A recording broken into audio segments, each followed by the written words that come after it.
Hi, so we're going to make the truth table for the 4 bits binary input into a 7-segment hexadecimal output, or we can say it's the binary to hexadecimal conversion. So we're going to use 4 inputs WXYZ and 7 outputs ABCDEFG, and we're going to use this configuration of the 7-segment as shown as in this figure. And of course, our input will be the binary of 0 until the 15, and we're going to visualize how will you output the 0 to F in this 7-segment. And now we're going to make the truth table.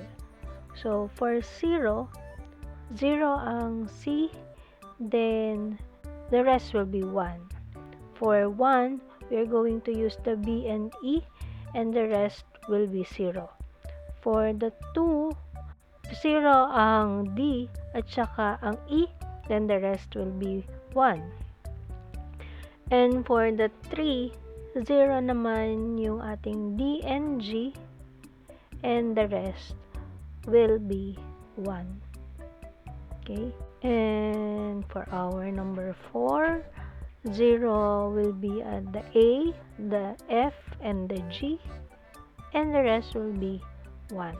I hope you can follow. For number 5, 0 yung B and the G. Okay, and the rest will be 1.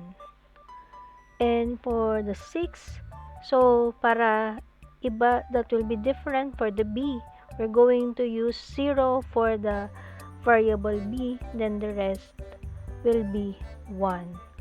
It looks like a G, pero again, wala naman G sa hexa. For 7, we're going to use 1 to all except for our letters C, D, F, and G, and of course, ang 8 natin, all will be turned on.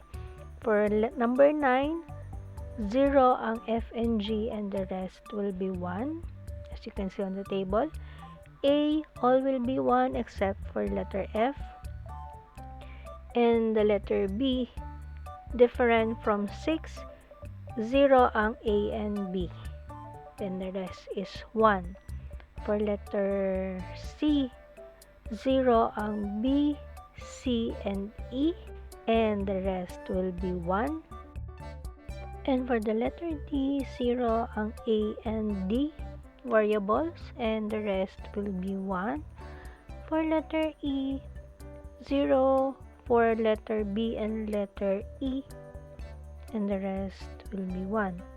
And for the letter F, 0 for B, E, and our F.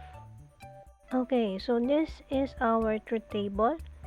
We have completed the imagination of the output in the 7-segment. And for the next video, I'm going to show you how to came up them. Okay, see you in the next video.